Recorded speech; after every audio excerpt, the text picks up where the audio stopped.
The F-35 Lightning II is the most expensive weapon ever built.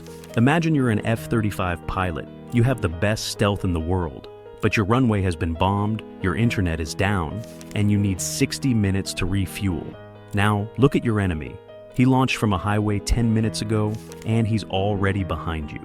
This is the nightmare scenario NATO fears most. A flying supercomputer designed for one purpose: to be completely untouchable. For decades, American air power has been defined by one core advantage: stealth. The ability to see the enemy when the enemy cannot see you. But what if that advantage is already gone?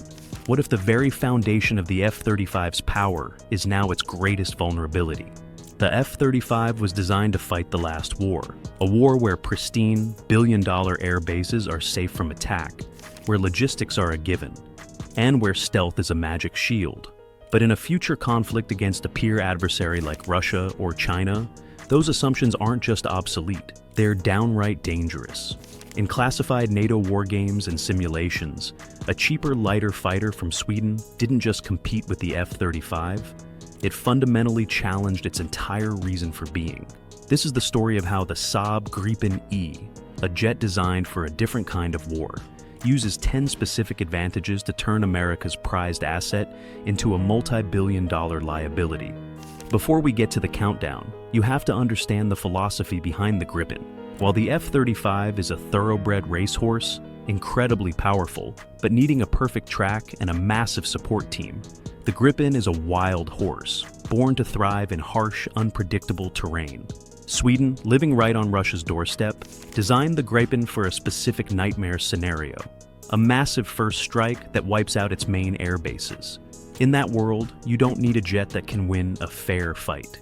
You need a jet that can survive, scatter, and keep fighting when all hell breaks loose. This philosophy of resilience and efficiency is the key to understanding every advantage that follows.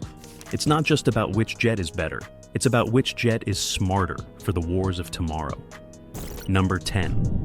The runway trap: why the F-35 is a sitting duck.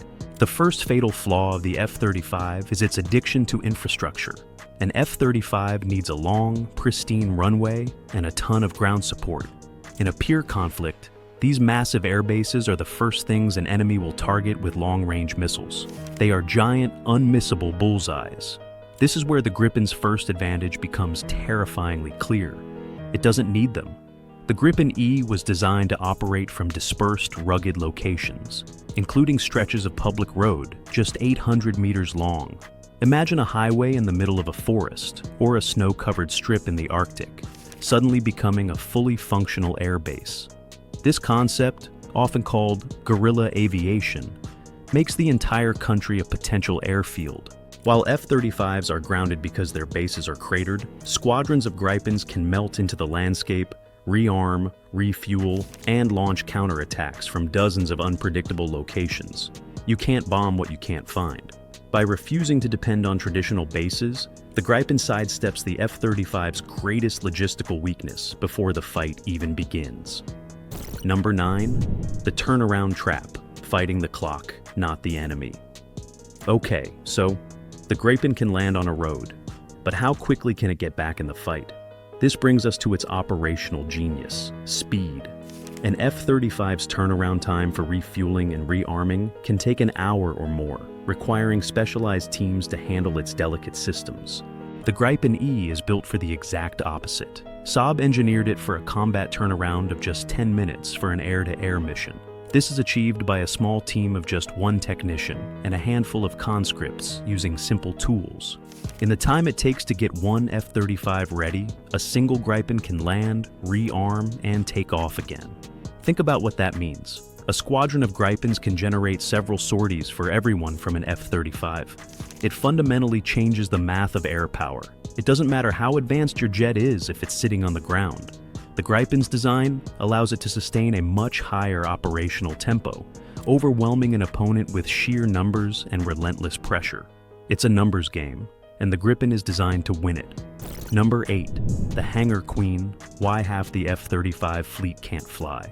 This relentless pace is only possible because of Gripen's third major advantage: it's almost always ready to fly. A fighter jet is useless if it's stuck in a hangar. This is perhaps the F-35 program's most persistent failure. In fiscal year 2024, the mission-capable rate for the F-35A fleet hovered at a dismal 51.5%. On any given day, that means roughly half of the world's most expensive fighter fleet isn't ready to fly. In contrast, Saab's design target for the Gripen is an availability rate around 90%. In-service Gripen fleets consistently post availability rates far above the F-35's figures, often exceeding 80%. The Gripen was engineered from day one for reliability and easy maintenance. Its systems are modular, meaning faulty parts, even the entire engine, can be swapped out in under an hour. For any Air Force, this is a game changer. You can field a smaller fleet of Gripens and still have more jets in the air, ready to fight, than a nation with a larger fleet of F-35s. When a crisis hits, the only thing that matters is how many jets can answer the call. Number 7. The stealth fallacy. Why hiding is a death sentence. For years, the F-35's survival has been bet on one thing: physical stealth. Its shape is designed to deflect radar, making it appear as small as a golf ball on an enemy's scope. But what if you don't need to see the jet to kill it? What if you can blind and deceive its pilot and missiles instead? This is the philosophy behind Gripen E's Arexis electronic warfare suite. Instead of just trying to hide, the Gripen fights in the electromagnetic spectrum. It creates what can be described as a digital shield around the aircraft. Using advanced gallium nitride AESA antennas, it generates powerful targeted jamming signals, a jamming storm that can blind enemy radars, disrupt communications, and trick missiles. The Arexis suite is for offense too. It can passively detect enemy radars without transmitting a signal and uses AI to identify and counter new threats in real time. While the F-35 relies on a fixed physical shape, the Gripen's defense is software-based. It can be updated overnight to counter new threats. It's a battle of stealth versus the spectrum, and the Gripen is built to master this invisible war. Number 6. The unblinking eye. You can't hide heat. Stealth aircraft have an Achilles heel. They still produce a massive amount of heat. No matter how perfectly you shape an airframe to deflect radar, its engine creates a huge thermal signature, and you can't hide heat. This brings us to the Gripen's Skyward-G infrared search and track, or IRST system. Mounted on the nose, the Skyward-G is a passive sensor. It emits no energy. It simply watches, scanning the sky for the heat signatures of enemy aircraft. This allows the Gripen to hunt stealth aircraft like the F-35 without ever turning on its own radar, which would give away its position.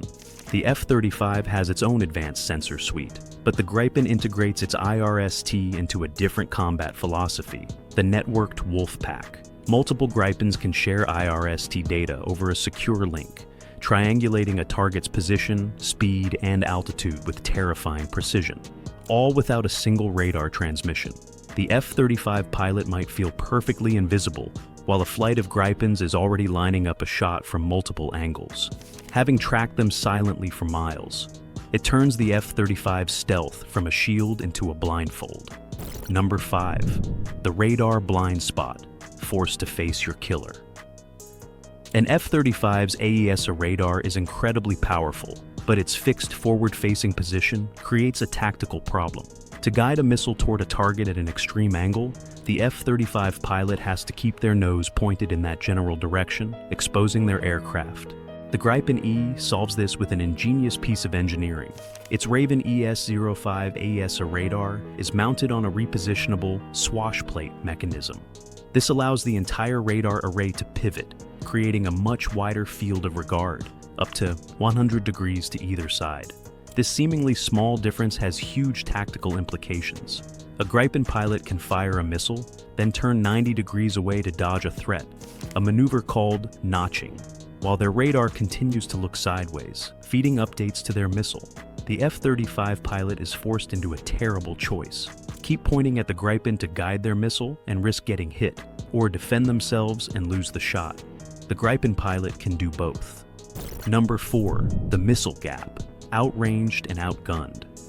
A fighter is only as deadly as its weapons, and here, the Gripen holds a decisive, time-sensitive advantage. It's fully integrated with the Meteor, arguably the most advanced beyond visual range air-to-air missile in the world. What makes the Meteor so special is its ramjet engine.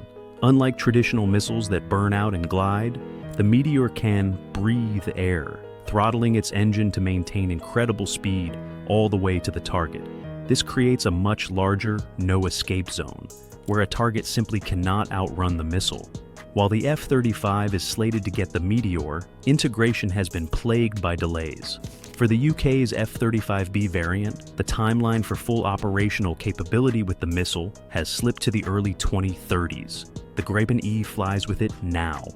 This gives Gripen pilots a distinct advantage. They can shoot first from further away, with a higher probability of kill. Number 3.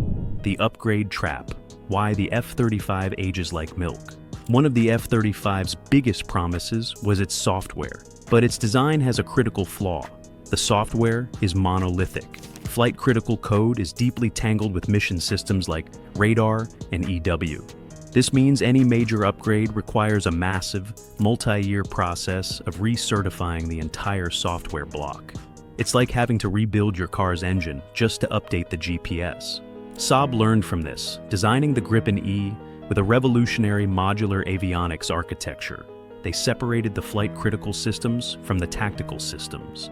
This means the Gripen's combat software, its radar, EW, and sensors, can be updated almost independently. New threats and new weapons can be coded and deployed in weeks or months, not years. This turns the Gripen into a platform that evolves at the speed of software. While the F-35 fleet waits for the next massive, expensive block upgrade, Gripen operators can continuously refine their capabilities. In the 21st century, the fighter that can learn the fastest will win. Number 2. The bankruptcy machine, too expensive to fight.